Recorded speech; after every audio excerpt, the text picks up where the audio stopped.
Mabuhay, Kamustika, welcome, how are you? This is Bob from Love Beyond the Sea. The zero-sum game, unnatural selection and Filipina wisdom. Sounds like a MrE commentary, and indeed it is. So this that I will read now is from the enigmatic one, MrE. Before I go further and give this commentary to the audience of Love Beyond the Sea, I do want to stress and be clear, this commentary is not hating on Western women, but to show legitimate criticism, highlight the hypocrisy of these women, and to illustrate the damage done by shows like Sex and the City and movies like Eat, Pray, Love on multiple generations of Western women's psyches. Many men in the audience listening to this may harbor resentment towards them and feel like this is payback for feminism and the years of heartache and frustration we experience as we go through life.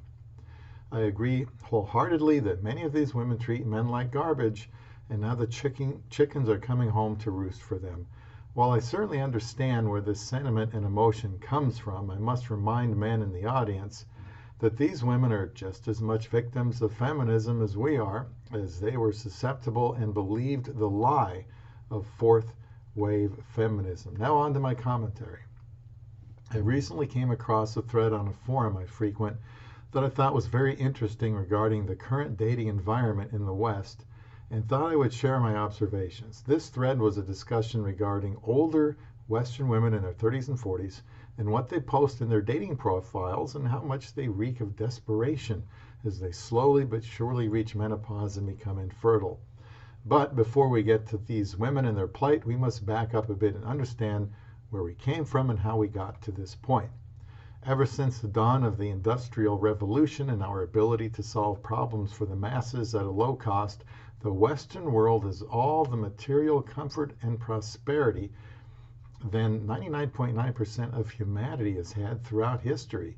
In today's golden age, the threats of predators, vicious weather, starvation, and sexual excess have been solved by innovations by great minds. Climate-controlled housing, advanced technology and weaponry, mass-produced food, and medical innovations have led to a great age of immense prosperity and luxury. It is only with these prosperous luxuries that progressive arguments are made and taken seriously by society, where in times past such suggestions or mentions made by people would have gotten themselves laughed out of their village in shame.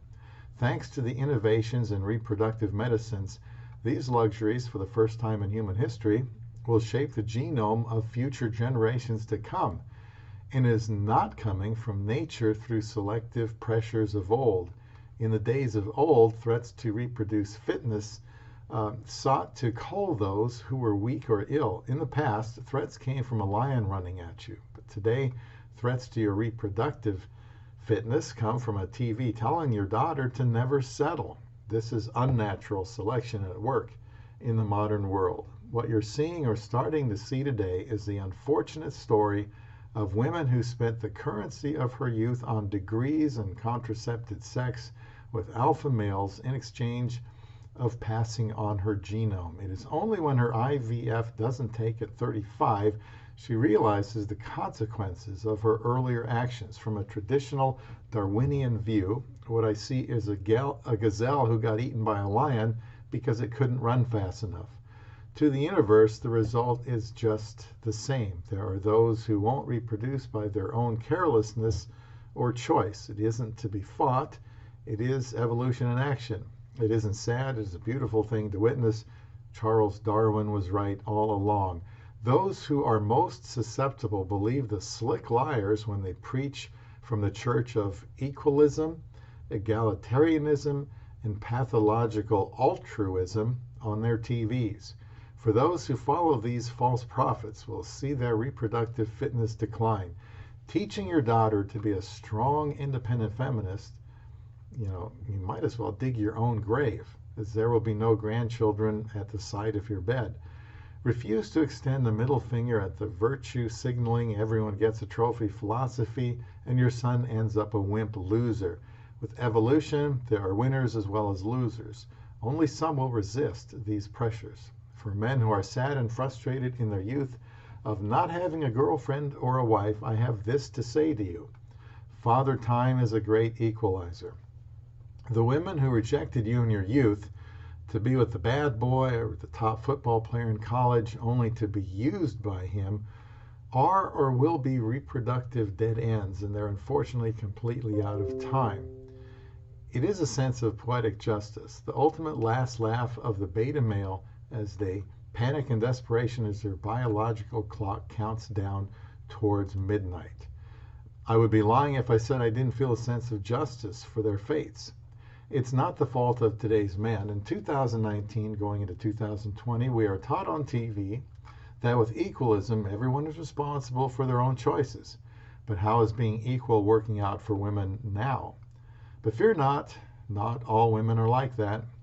Just like there are many women in the world who act in such a bad manner, which unfortunately the West is saturated with and drew the short end of the stick, there are just as many women who aren't.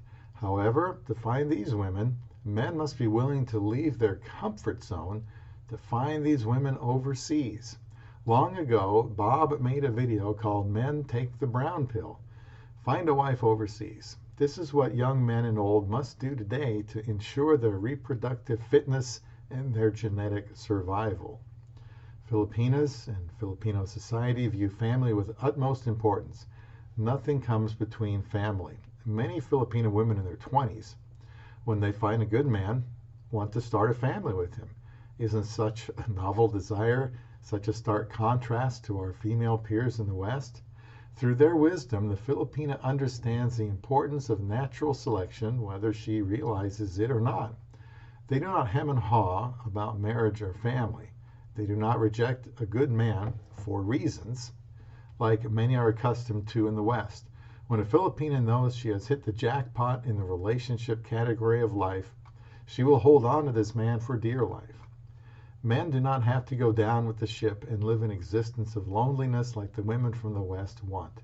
In fact, your female peers would prefer this, as misery loves company. So do the men that are of the same age group as these 30 to 40 women who are younger, you have a choice to make.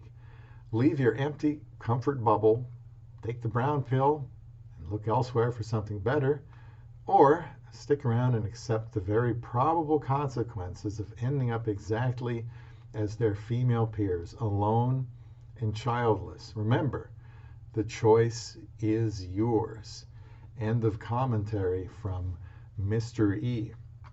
Well, let me know your response in the comments section, or you can go to the new message forum in the WordPress site called the Community Corner, and links will be provided in the description box. And I will be forthcoming with a little commentary of my own on this right here on Love Beyond the Sea.